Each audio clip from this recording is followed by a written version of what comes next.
શહેરની અંદર રોગચાળાની સ્થિતિ જોવા મળે છે, કઈ રીતની કામગીરી, કઈ રીતના કેસોની સંખ્યા આવી રહી છે?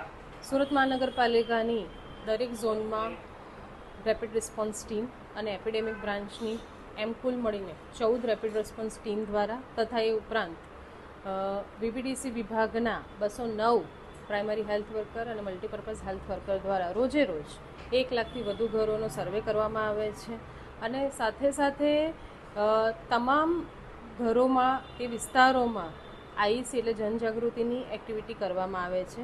ખાસ કરીને હાલની પરિસ્થિતિ, વરસાદની પરિસ્થિતિને અથવા તો પૂરની પરિસ્થિતિને ધ્યાનમાં રાખીને કશે પણ પાણીના ભરાવા થયા હોય તે પાત્રોને કેવી રીતે ખાલી કરવાના, કેવી રીતે એ લોકો પાણીને સાચવવાનું, કયું ક્લોરીનયુક્ત પાણી પીવાનું, કયો ખોરાક ખાવાનો અને પર્સનલ હાઇજીન વિશે જનજાગૃતિ માટે સઘન પ્રયાસો કરવામાં આવે છે. કેસોની સંખ્યા કઈ રીતે જોવા મળી રહી છે, શું કારણ?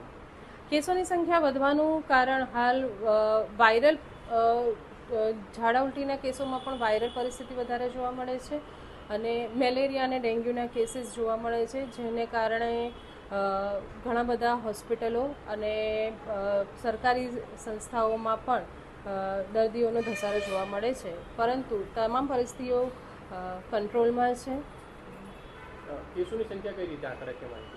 કેસોની સંખ્યામાં ઝાડા ઉલટીના કેસો ગયા મહિના કરતાં આ મહિને માં મહદઅંશે વધારો થયો છે. 1302 કેસો ઝાડા ઉલટીના નોંધાયા છે, જે તમામ કેસોમાં બાળકોના કેસો વધારે જોવા મળે છે. તદુપરાંત એ લોકોની એ બાળકોમાં ખાસ કરીને હેન્ડ હાઇજીન પ્રોપર નહીં હોવાને લીધે આ કેસો જોવા મળે છે. પાણીની ગુણવત્તા ચકાસ્યા બાદ એવું ખબર પડી છે કે પાણી સ્વચ્છ જ આપવામાં આવે છે, ક્લોરીનયુક્ત જ પાણી આપવામાં આવે છે. ખાલી અમારી નમ્ર વિનંતી છે કે બાળકો હોય કે એડલ્ટ હોય એ તમામને પોતાના ખોરાક તો ખાવા પહેલાં હાથ ધોઈને એ લોકો ખોરાક ખાય તેવું રાખે.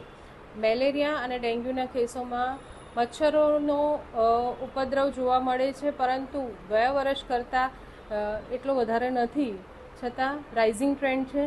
ગયા વર્ષે પણ આ જ મહિનામાં મેલેરિયા અને ડેન્ગ્યુના કેસ વધારે જોવા મળતા હતા, પરંતુ આ વર્ષે એના કરતાં 10 થી 12% ઘટાડો થયો છે ગયા વર્ષના કેસો કરતાં.